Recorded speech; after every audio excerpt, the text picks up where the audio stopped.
دوسری طرف یہ ہے کہ آپ دیکھ لیجئے اگر ریکارڈ پچھلا تو زرداری یہ امریکہ کے قریب رہے ہیں، نواز شریف امریکہ کے قریب رہے ہیں، اور نواز شریف صاحب کے بارے میں یہاں پہ شک و شبہات ظاہر کیے جا رہے ہیں کہ وہ باہر بیٹھے انگلینڈ میں وہ بیرونی قوتوں سے رابطے میں ہیں۔ اب یہ جو چیزیں آپ کو یاد ہوگا کہ زرداری صاحب نے امریکہ کو ریکویسٹ کی تھی، جو ہمیں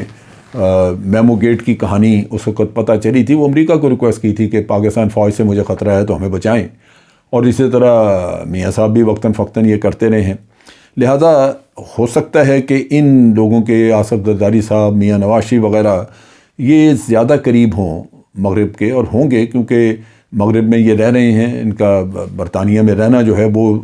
بذات خود ایک انڈیکیٹر ہے بہت بڑا کہ ان کے مغرب کے ساتھ مراسم زیادہ ہیں۔ اور ابھی جو کہا جاتا ہے کہ ابھی جو نئے سفیر ڈونلڈ بلوم آ رہے ہیں، امریکہ کے نئے سفیر، ان کے بارے میں بھی یہ کہا جا رہا ہے کہ ان کی کوئی ذاتی انڈرسٹینڈنگ یا ملاقاتیں وغیرہ ہیں ان کی بلاول زرداری کے ساتھ۔ اس بیک گراؤنڈ میں اگر ہم سارا دیکھیں تو آپ کہہ سکتے ہیں کہ مغرب جو ہے وہ اس سازش میں شریک ہے، اور پھر جو پیسہ انوالوڈ ہے اتنا زیادہ، وہ بھی آپ سوچ سکتے ہیں کہ یہ پیسہ انڈیویجولز کی بجائے کوئی حکومت دے سکتی ہے، اور اس لحاظ سے بھی یہ نظر آتا ہے کہ شاید ایسا ہو۔ اب یہ کہ اپوزیشن جو ہے وہ کوئی مس گورننس کی بات کرتی ہے، کوئی بات کرتے ہیں کہ جناب مہنگائی وغیرہ بڑی ہے، تو گورننس تو ان کے دور میں بھی اسی طرح کی رہی، بہت کم، کیونکہ جب آپ ایک کرپٹ نظام کو چلا رہے ہوتے ہیں تو کرپٹ نظام میں تو آپ کو ایفیشنسی نہیں ملتی، گورننس کے ایشوز رہتے ہیں۔ ایفیشنسی آپ کو اسی وقت ملتی ہے جب آپ میرٹ کی بنیاد پہ لوگوں کو جاب پہ لیتے ہیں، بھرتی کرتے ہیں، وہ نہیں آپ نے کیا۔ سو نیچرلی آج جو سیٹ اپ موجود ہے وہ پیپلز پارٹی اور پی ایم ایل این کا بنایا ہوا ہے، وہ پی ٹی آئی کا بنایا ہوا نہیں ہے۔ یہاں یسریٰ گیلانی صاحب نے بھی اگلے دن کہا کہ ہمارے پاس نمبر پورے ہیں اور ہم یہ تحریک لے کے آ رہے ہیں بڑی جلدی، سو آج اس کا ہو گئی، وہ تحریک جمع ہو گئی۔ اب اس میں ہو سکتا ہے کہ یہ نمبر پورے کی وہ جو بات کر رہے ہیں ان کو یقین دہانیاں کرائی گئی ہوں، کیونکہ پی ٹی آئی میں بھی بہت سارے وہ لوگ موجود تھے جو دوسری پارٹیوں سے آئے ہوئے تھے، جس طرح ندیم افضل چند صاحب چھوڑ کے چلے گئے ہیں، ہو سکتا ہے کہ دوسرے بھی چھوڑ کے چلے جائیں۔ اب ان سے زیادہ جو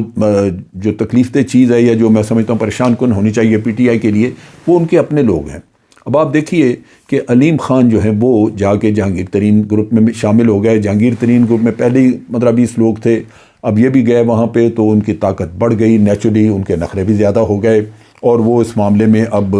بات چیت میں انہوں نے کنڈیشنز رکھنی شروع کر دیں۔ کنڈیشن انہوں نے رکھی کہ بات چیت ہم تب کریں گے، یعنی فیصلہ ہم کریں گے کہ ہم نے کیا کرنا ہے، آگے کس کو سپورٹ کرنا ہے، لیکن اس سے پہلے ہماری شرط یہ ہے کہ عثمان بزدار کو چیف منسٹرشپ سے ہٹایا جائے۔ گو کہ عثمان بزدار کو بہت سارے لوگ پہلے بھی ہٹانے کے لیے کہتے رہے، اور وہ کوئی ایسا چیمپئن آدمی نہیں ہے کہ میں یہ کہوں کہ وہ بہت زبردست لیڈر ہے اور اس نے لوگوں کو کوئی لوگوں کو انسپائر کر رہا تھا، اپنی ٹیم کو یا اپنے وزراء کو۔ وہ تو انسپائرنگ پرسنالٹی ہے ہی نہیں، خدا جانے کیوں رکھا انہوں نے عمران خان نے۔ لیکن جو بات سمجھ آتی ہے ابھی وہ یہ ہے کہ جب یہ کہہ رہے ہیں کہ عثمان بزدار کو ہٹائیں، یہ ہماری کنڈیشن ہے، تو حقیقتاً علیم خان کہہ یہ رہے ہیں کہ اس کو ہٹا کے مجھے چیف منسٹر بنائیں۔ یہ بات سمجھ آتی ہے کہ عثمان بزدار کو رکھا کیوں گیا۔ ہوا یہی تھا کہ 3 لوگ، شاہ محمود قریشی، علیم خان اور پرویز الہی، یہ کینڈیڈیٹ تھے چیف منسٹرشپ کے، اور تینوں میں سمجھتا ہوں کہ مضبوط اور پرانے منجے ہوئے پولیٹیشین، تینوں تو نہیں، دونوں آپ کہہ لیجئے، پرویز الہی اور شاہ محمود قریشی، اور علیم خان ویسے نتھی ہوئے پڑے تھے پیسے کی وجہ سے۔ اب یہاں پہ علیم خان صاحب کو پرابلم آئی جب ان کا نیب میں کیس گیا۔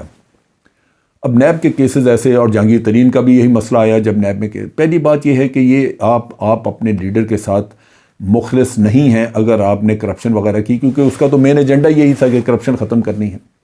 اور آپ ایک طرف جہانگیر ترین چینی اسکینڈل میں شامل ہو گئے اور دوسرے علیم خان زمینوں پہ قبضے کے قصے میں پکڑے گئے۔ ان لوگوں کی باہر جائیدادیں بھی موجود ہیں انگلینڈ وغیرہ میں، خدا جانے وہ ڈکلیئر کی کہ نہیں۔ اور جو جہانگیر ترین جب پوری عمر کے لیے وہ نااہل قرار دیے گئے، ان کو ڈسکوالیفائی کیا گیا، تو وہ انہی چیزوں کی وجہ سے تھی کہ جائیدادیں وغیرہ باہر ہیں جو ڈکلیئر نہیں کی ہوئی. تو یہ تو ایسا بیگیج جو کہ بڑا سامنے نظر آتا ہو،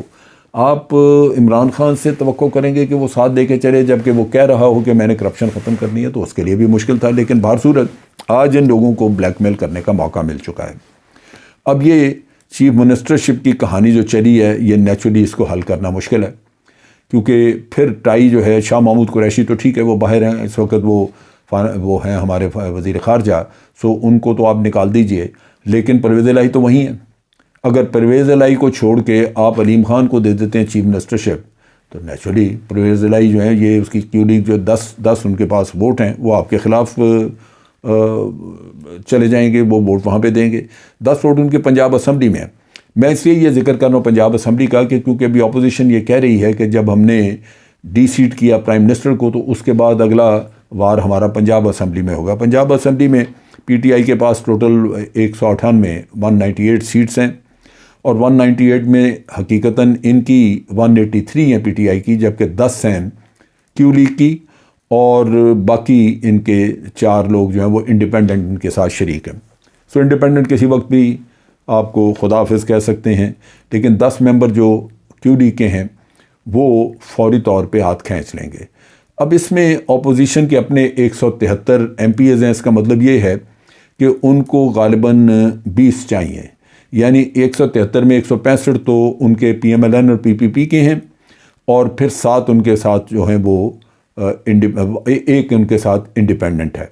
اب ان حالات میں پنجاب گورنمنٹ بھی خطرے میں ہے، اور جو بھی چاہے یہاں پہ اس وقت یہ بلیک میل کا کھیل وہ اپنا کر سکتا ہے. 20 ایم پی اے جو ہیں وہ آج ڈسگرنٹلڈ جہانگیر ترین کے پاس ہیں،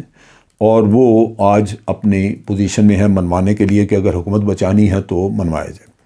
دوسری طرف یہ بھی خبریں ہیں کہ یہ عمران خان یا یہ جو گورنمنٹ ہے، یہ اتنی جب آپ کو پر اعتماد نظر آتی ہے تو کوئی وجہ ہوگی. اس میں سے بعض لوگ یہ بتا رہے ہیں کہ یہ جہانگیر ترین کا گروپ اور جو علیم خان کا گروپ ہے، کہنے کو تو یہ سارے ساتھ ہیں، لیکن یہ ضروری نہیں ہے کہ یہ سارے پارٹی کے خلاف ووٹ دیں. ان میں سے اکثر لوگ عمران خان کو ووٹ دیں گے. دوسری بات جو سننے میں آتی ہے وہ یہ ہے کہ جس طرح عمران خان کے ساتھ اس کی پارٹی کے لوگ بعض لوگ اس میں سودے بازیاں کرتے ہیں یا ناراض ہیں، اسی طرح پی ایم ایل این میں بھی اور پیپلز پارٹی میں بھی بعض لوگ ہیں. سو یہ بھی توقع کی جاتی ہے کہ شاید وہ بھی ووٹ اس میں اپنی پارٹی کی لائن نہ جوائن کریں اور وہ عمران خان کی فیور میں ووٹ دیں. دیکھنے کی بات یہ ہے کہ کیا یہ جو کچھ ہو رہا ہے یہ اچھا ہے؟ میں سمجھتا ہوں ملک کے مفاد میں یہ نہیں. اس کی وجہ یہ ہے کہ اس سے سیاست کی غلاظت سامنے نظر آ رہی ہے، جہاں سودے بازیاں یا تو کوئی قومی مقصد ہو، قومی مقصد نہیں ہے، اپنی ہوس اور اس کے ساتھ ساتھ ایک بغض کہ ایک آدمی جو کرپشن کے خلاف کھڑا ہے، ہم نے اس کو ضرور ہٹانا تاکہ میدان صاف اور کھل کے کام کیا جا سکے. یہ وہ چیز ہے جو کہ تکلیف دہ ہے، جو سن کے سوچ کے گھن بھی آتی ہے اور تکلیف بھی ہوتی ہے کہ آپ اپنے ملک کی سیاست کو کہاں لے کے جا رہے ہیں، یہاں تک کہ ملک کی سلامتی کو داؤ پہ لگا کے بیٹھے ہوئے ہیں. آج کے لیے اتنا ہی. افواج پاکستان زندہ باد، پاکستان پائندہ باد.